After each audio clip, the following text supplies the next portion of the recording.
I want to start with a question that might be a little uncomfortable. How many times today, just today, did you say yes to something when every part of you wanted to say no? Maybe it was a request at work. Maybe it was a social plan you didn't really want. Maybe it was someone asking for your time, your energy, your opinion, and you gave it, even though you were already empty. And you smiled, and you said yes, and inside, something quietly closed. That closing, that quiet, invisible closing, that is what today's episode is about. Because saying yes when you mean no is not just a small social habit. Over time, it is one of the most damaging things a person can do to themselves, and most people never realize it is happening. Welcome back to English with Heart. I'm Sophia. And I'm Daniel. This is your cozy space to grow your English through real, honest, everyday conversations. And if you are new here, welcome to the family. Quick reminder, you don't need to understand every word today. Just listen. Let the English reach you naturally. Every minute here is real progress. B2 level episode. Relax and stay with us. And at the end of today's episode, we have our word tour, powerful vocabulary about boundaries, honesty, and emotional health. Stay with us for that. And our comment challenge today. Tell us, is there a situation in your life where you find it hardest to say no? Write it in the comments, even one sentence. We read every single one.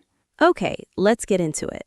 Okay, so why do we do it? Because nobody grows up thinking, I want to spend my life agreeing to things I don't want. So where does it come from? I think it starts very early. Most of us were taught, directly or indirectly, that being agreeable is a virtue, that good people don't make things difficult, that saying no is selfish, unkind, ungrateful. So we learn to manage other people's feelings by suppressing our own. Yes, and there is actually a word for this pattern, people-pleasing. And it is not just about being nice. It is a deeply rooted fear. The fear that if you disappoint someone, they will leave, they will be angry, they will think less of you, they will no longer love you. And I can feel that fear in myself, even now. Even when I know logically that saying no is reasonable, there is still this voice that says, but what if they are upset? What if I lose this relationship? What if they think I'm difficult? And that voice is very old. It usually comes from childhood, from moments when your needs were not safe to express, when love felt conditional on your compliance. So the yes is not really about the request. It is about staying safe, staying loved. Yes, and the tragedy is you spend so much energy keeping other people comfortable that you slowly lose contact with your own comfort, your own needs, your own truth. There is a quote I came across from a book called The Cost of Yes by Vivek Naik. He writes, I had said yes to everything for so long that my body finally said no for me. That line, that is such a real and painful line, because the body always keeps the score, and eventually, through exhaustion, resentment, or illness, it finds a way to say what the mouth refused to. And I want to talk about the damage because I think people underestimate how serious it is. They think, oh, I just said yes to one more thing. It is fine. But the damage of chronic people-pleasing is not dramatic. It is quiet, it is slow, and it is deep. What does it actually do? The first thing it does is build resentment. Every time you say yes and mean no, a small amount of resentment is deposited somewhere inside you. You cannot see it, but it is there, and it accumulates, and one day, over something small, it comes out in a way that surprises even you.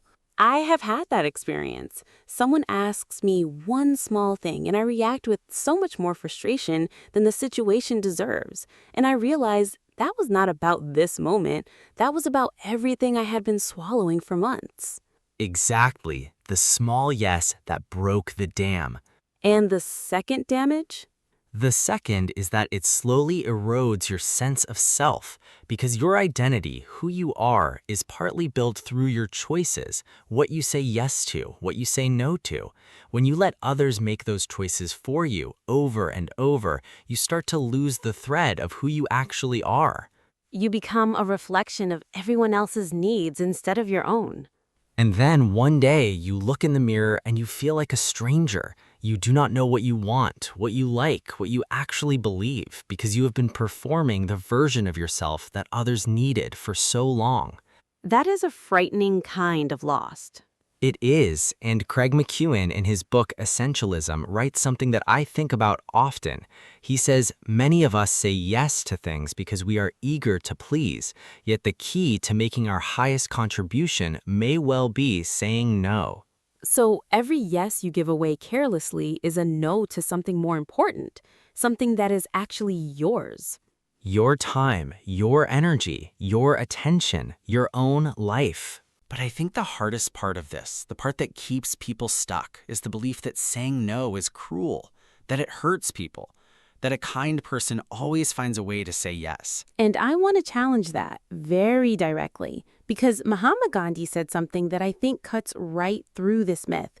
He said, "A no uttered from deepest conviction is better and greater than a yes merely uttered to please, or what is worse, to avoid trouble." So the honest no is more respectful than the dishonest yes. Always, because when you say yes and mean no, you are not actually being kind. You are being dishonest. You are giving someone a version of your presence that is not real.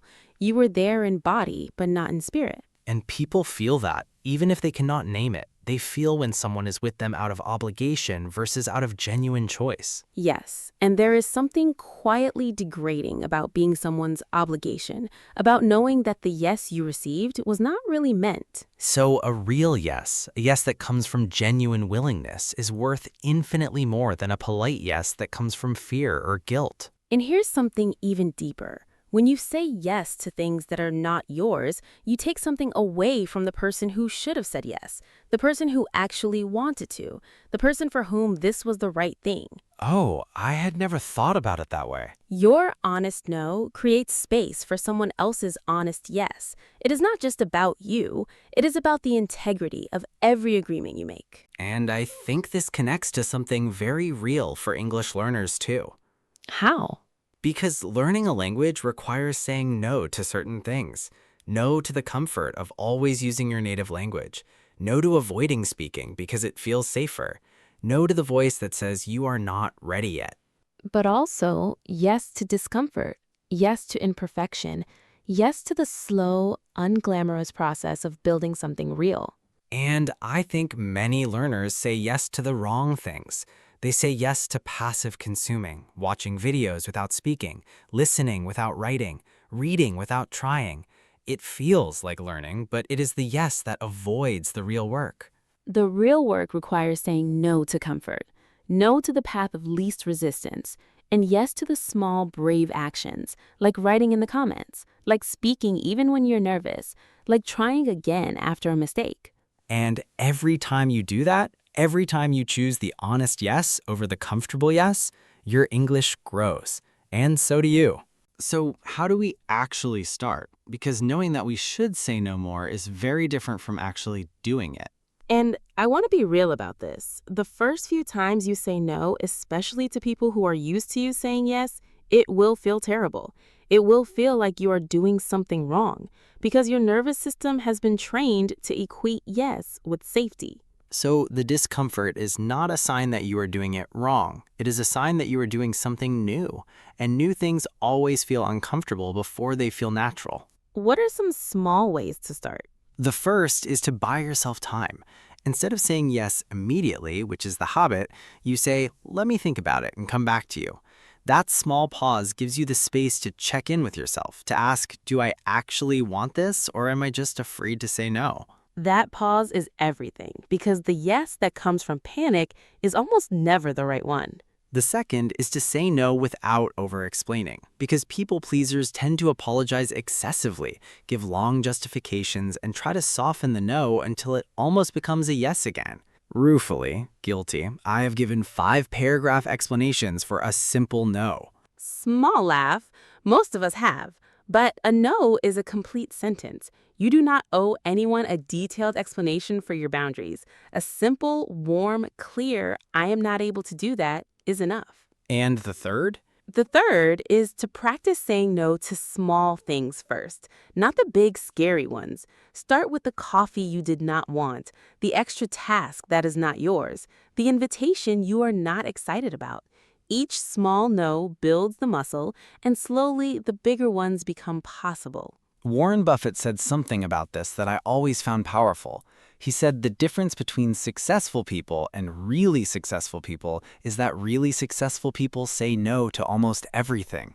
Because every yes is a commitment of your most limited resource, your time and energy. And protecting that is not selfishness, it's wisdom. Your no is not a wall. It is a door to something more honest, more chosen, more truly yours. Okay, word tour time. Let's slow down and go through some of the most powerful words from today. Yes, these are words that help you talk about boundaries, people-pleasing, honesty, and the courage to choose yourself. Let's take our time with each one.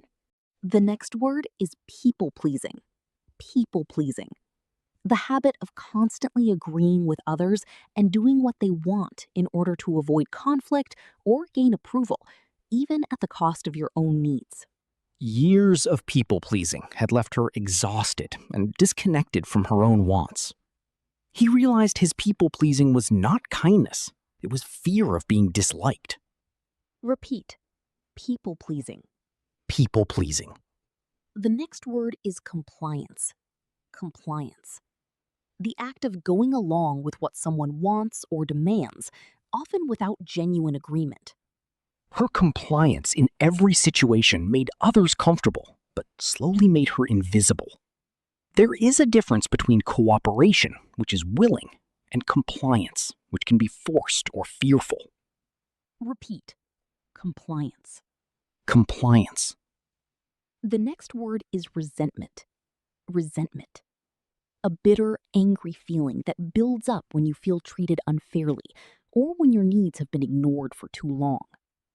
The resentment she had been hiding finally came out during a small argument that should have been nothing. Resentment is what happens when we say yes with our mouths but no with our hearts, over and over. Repeat. Resentment. Resentment. The next word is boundary. Boundary. A personal limit that defines what you will and will not accept in relationships, work, or any situation. Setting a boundary is not an act of cruelty. It is an act of honesty about what you can genuinely give. She had spent years without boundaries, and learning to set them felt both terrifying and deeply freeing. Repeat. Boundary. Boundary. The next word is assertive. Assertive. Confident and direct in expressing your needs, opinions, and limits without being aggressive or unkind.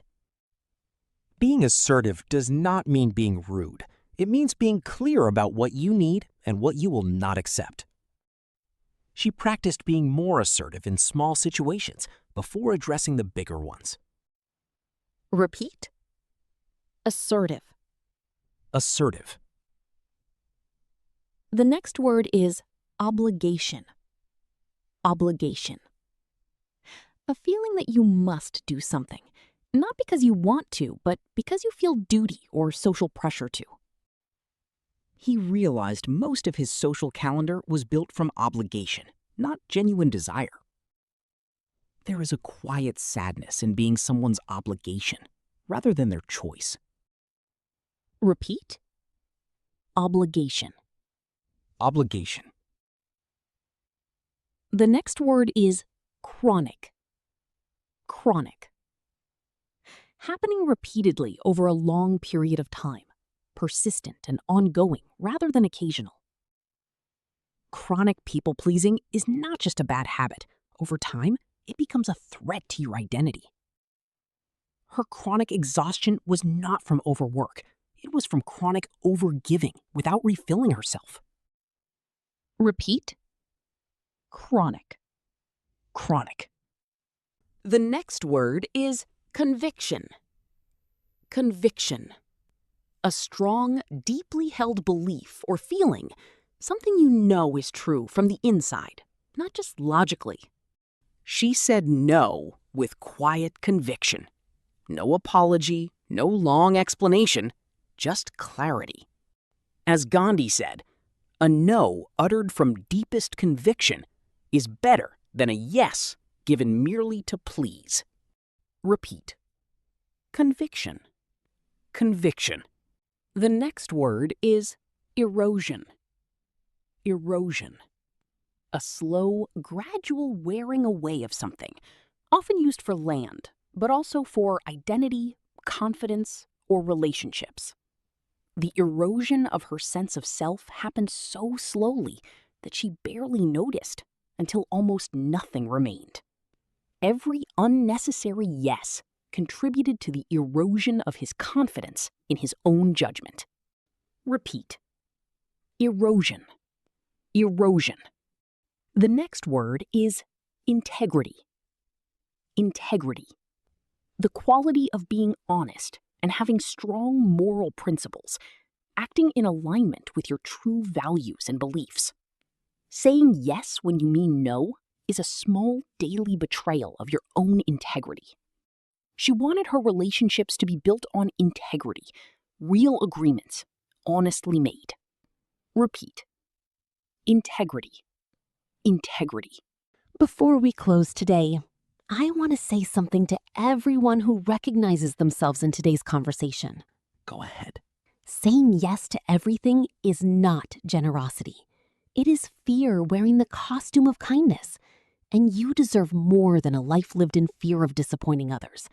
You deserve to be known, truly known, for what you actually want, what you actually feel, what you actually choose. And your no is not a rejection of others. It is an affirmation of yourself. It says, I know who I am. I know what I can give, and I choose to give it honestly. Start small.